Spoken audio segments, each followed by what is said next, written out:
সিদিনাখন একচুৱেলি আমি তাত ডিউটিত আছিলোঁ তাতে পোনপ্ৰথমতে মই সমূহ হিন্দু সমাজ আৰু ব্ৰাহ্মণ সমাজৰ ওচৰত মই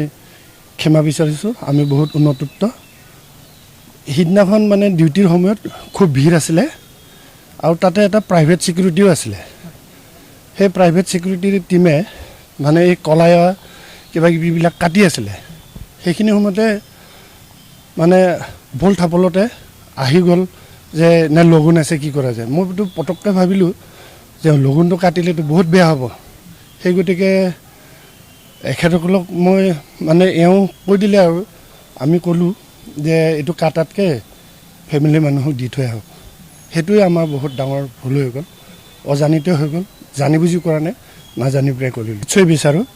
আমাৰ যোগেদি যাতে বেলেগে সেইটো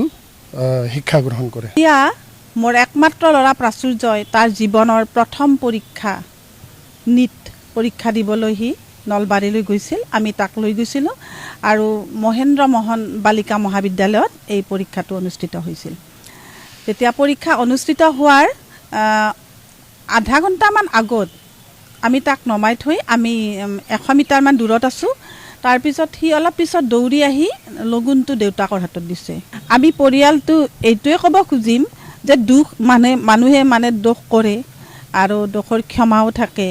আৰু ক্ষমা যেতিয়া কৰিব তেতিয়া শুধৰণি নিজকে সংস্কাৰ কৰা বুজায় আমি যিহেতুকে ব্ৰাহ্মণ পৰিয়ালৰ সদস্য আৰু ব্ৰাহ্মণৰ সন্তানবিলাকক যেতিয়া লগুণ দিয়ে উপনয়ন বুলি কোৱা হয় আচলতে মই অকণমান উপনয়নৰ বিষয়ে কৈছোঁ কাৰণ চবেই নাজানে এইটো ঠিক আছে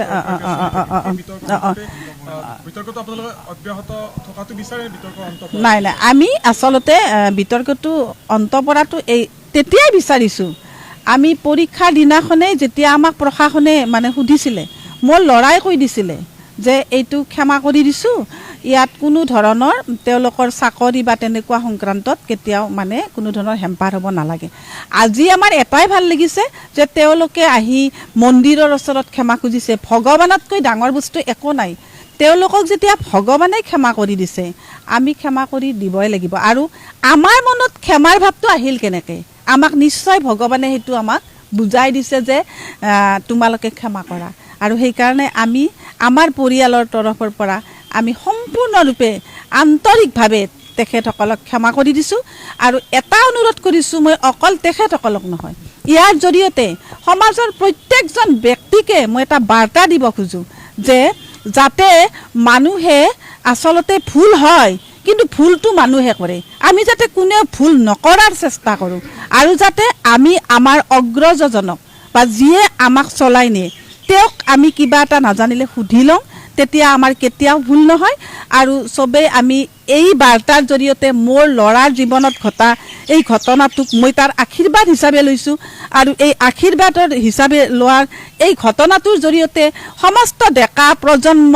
বুঢ়া সকলোকে মই ক'ব খুজিছোঁ যাতে আমি মানুহ হিচাপে যাতে জীয়াই থাকোঁ মানুহৰ যিটো মানৱতা গুণ আৰু আমাৰ ব্ৰাহ্মণৰ যিটো ব্ৰহ্মত্ব গুণ এই ব্ৰহ্মত্ব গুণটো আমি ৰাখিব লাগিব আৰু এনেকুৱা নহয় যে আমি কিছুমান সন্থা কৰিম কিবা কৰিম এই যে কৈছে ব্ৰাহ্মণবাদ শব্দটো বেয়া আমি ব্ৰাহ্মণ আমি আটায়ে লগ হৈ ব্ৰাহ্মণ আৰু ব্ৰাহ্মণৰ যিটো ঐতিহ্যমণ্ডিত এই ঋষিমুনিৰ দিনৰ বৈদিক যুগৰ পৰাই ব্ৰাহ্মণৰ যিটো গুণ আছিল নৱগুণ লগুণত নৱগুণ থাকে এই নৱগুণৰ যাতে আমি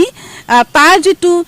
গুণৰ যিটো আমি সেইটো যাতে অন্তৰৰ পৰা শ্ৰদ্ধা কৰিব পাৰোঁ মানিব পাৰোঁ আৰু মই মোৰ ল'ৰাৰ জৰিয়তে আনৰ ল'ৰাবিলাকক ক'ব খুজিছোঁ অকল লগুণ পৰিধান কৰিলেই নহয় লগুণৰ যিটো নৱগুণ আছে সেইটো ৰখাৰ কাৰণে যাতে গাৰ্জেণ্টে সংস্কাৰ দিয়ে ল'ৰা ছোৱালীক আৰু সমাজে সংস্কাৰ দিয়ে তাৰ কাৰণে মই সকলোকে এই বাৰ্তাৰ জৰিয়তে অনুৰোধ কৰিছোঁ মই অন্তৰৰ পৰা তেওঁলোকক ক্ষমা কৰি দিছোঁ এইখিনি মোৰ ক'বলগীয়া নমস্কাৰ।